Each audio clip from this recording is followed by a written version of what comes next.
ကျွန်တော်တို့ဒီဖရာကတော့နာဂဒီပဖရာလို့ခေါ်ပါတယ်ရန်ကုန်မြို့တောင်မြောက်လမ်းဆုံးတိုးရောင်ကလေးပူတာနားမှာရှိပါတယ်ခင်ဗျာအရန်ကြီးညို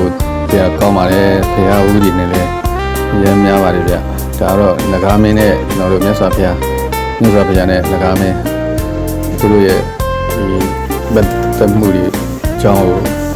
ကျွန်တော်တို့ဒါပုံပေါ်ထားတဲ့ဖရာဖြစ်ပါတယ်တောင်မြောက်လမ်းဆုံးကျွန်တော်တိုးကြောင်ကလေးဘုရားနာမှာရှိပါတယ်ခင်ဗျနာဂတိပဖရာလို့ခေါ်ပါတယ်ဒီဖရာကြီးကတော့ကျွန်တော်တို့နောက်ပိုင်းဆိုရင်တော့ကျွန်တော်တို့ဒါပို့ပြီးတော့စီကားမှာပေါ့လေဒါကတော့ကျွန်တော်တို့ဂျက်ကလော့ပေါ့လေကျွန်တော်တို့ကပြည်လန်းဝါရလက်မှာရှိပါတယ်ခင်ဗျဂျက်ကလော့ဒီပါကျွန်တော်တို့ကမွန်နေတဲထားတဲ့ဖရာပေါ့လေဒီဖရာကြီးကတော့ဂျက်ကလော့ရန်ကုန်ပြည်လန်းဝါရလက်မှာရှိပါတယ်ဖရာဘူးတွေစီကားပါတယ်ကျွန်တော်တို့ဒီဂျက်ကလော့ဖရာလဲဖရာဘူးတွေအများများပါတယ်ဗျကျွန်တော်တို့မှာဆက်ရုံမင်္ဂလာတော့စမှုစုံ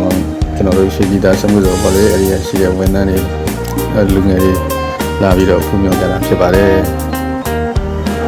ဒီကျွန်တော်တို့နာဂတိပဖရာကိုဖူးမြော်မယ်ဆိုရင်တော့ကျွန်တော်တို့တိုးကြောင်ကလေးပူတာပေါ့လေရထားနဲ့လည်းလာလို့ရပါတယ်တိုးကြောင်ကလေးပူတာဆင်းလိုက်ရင်ကျွန်တော်တို့ဖရာကြီးကိုတော့ပါတယ်ဒါကတော့ဂျက်ကလော့ဒီဂျက်ကလော့ဖရာရဲ့တမိုင်းကကျွန်တော်တို့စူပန်ကလျာထိုင်းမင်းသမီးစူပန်ကလျာနဲ့လည်းပတ်သက်